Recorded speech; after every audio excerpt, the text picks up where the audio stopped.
बिस्मिल्लाहिर्रहमानिर्रहीम। अल्लाहुम्मा सल्ली अला मुहम्मद व आलि मुहम्मद। मैं हूं सैयद महमूद बुखारी, आपके अपने यूट्यूब चैनल प्यारा किसान के साथ।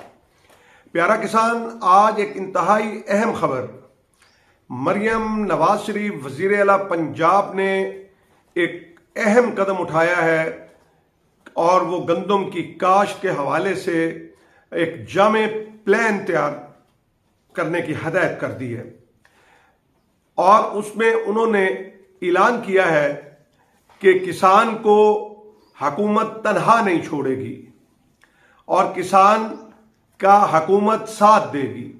उसके बाद मरियम नवाज साहबा ने कहा है कि किसान को यकीनी बनाया जाएगा कि खाद की फरहमी यकीनी हो। और उसके बाद उन्होंने ये बात भी कही है कि ये प्लान तैयार करें, 100 अरब का जो है वो बिला सूद कर्जा और उसके बाद टारगेटेड जो है वो सब्सिडी दी जाएगी।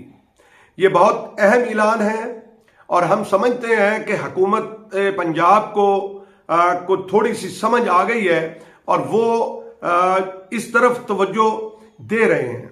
नाज़रीन मोहतरम, लेकिन मैं एक अर्ज करना चाहता हूं, पिछले साल भी इसी तरह के ऐलानात आपने किए थे। एक ऐलान हम आपको सुना देते हैं कि मरियम नवाज शरीफ साहबा ने क्या कहा था, सुनिए। गंदम उगाएं, बगैर किसी खौफ के उगाएं, किसी डर के बगैर उगाएं। आपकी प्रॉफिट इंशाअल्लाह ताला मेरी जिम्मेदारी है। हम ये समझते हैं कि जो पिछली साल के अंदर हुकूमत ने पॉलिसी बनाई थी, क्या वो पॉलिसियां कामयाब हुई हैं? हुकूमत ने ऐलान किया था कि जो है वो किसान अपनी गंदम जो है वो बैंक के अंदर प्लज कराएगा और उससे उसको कर्जा मिलेगा। और उसके बाद हुकूमत ने ये कहा था कि फ्लोर मिल वाले जो हैं वो गंदम खरीद करेंगे। गंदम को डीरेगुलाइज कर दिया है, तो फिर उसका रिजल्ट क्या मिला है? मैं आज उनके इस ऐलान को खुशाइन समझता हूं, मगर मैं उनको याद दिलाना चाहता हूं कि आपने जो बातें की थी पिछले साल, आप उसका जायजा लीजिए।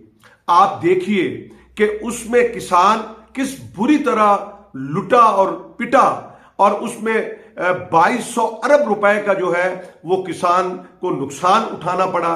और आज हालत ये है, आप तो ये फरमा रही हैं कि जो खाद है वो उसकी फरहमी यकीनी बनाई जाए। मोहतरमा, मैं आपको बता दूं कि खाद इतनी वाफर मिकदार में पड़ी है कि 40% जो है यूरिया की खरीदारी कम हुई है।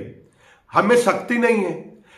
अब मेरी तजवीज ये है कि मोहतरमा, इन आपकी ऐलानात से कुछ भी नहीं होगा।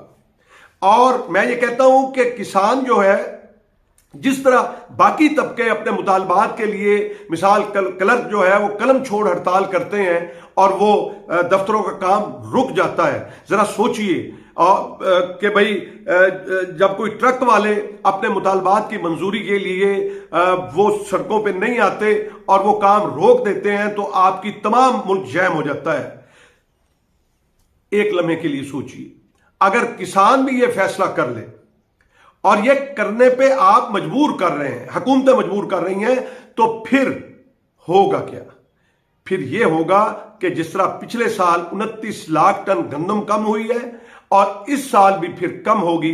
तो मेरा कहना सिर्फ ये है कि हमें गंदम का रेट दीजिए और हमें खाद उस लेवल पे ले जाइए जो 2022 के अंदर 8 से 9,000 रुपए डीएपी की बोरी थी और खाद की जो है वो 1800 से 2200 रुपया 2018 की जो हुकूमत में थी, वहां पे ले जाइए। यानी इनपुट भी सस्ती कीजिए और हमें सपोर्ट प्राइस भी दीजिए। आप फिर देखिए कि किसान इस मुल्क के अंदर गंदम सरप्लस देगा, आपको वाफर देगा, वरना प्यारा किसान गंदम नहीं बीजेगा। और पाकिस्तान जिंदाबाद, पाकिस्तान पाइंदाबाद।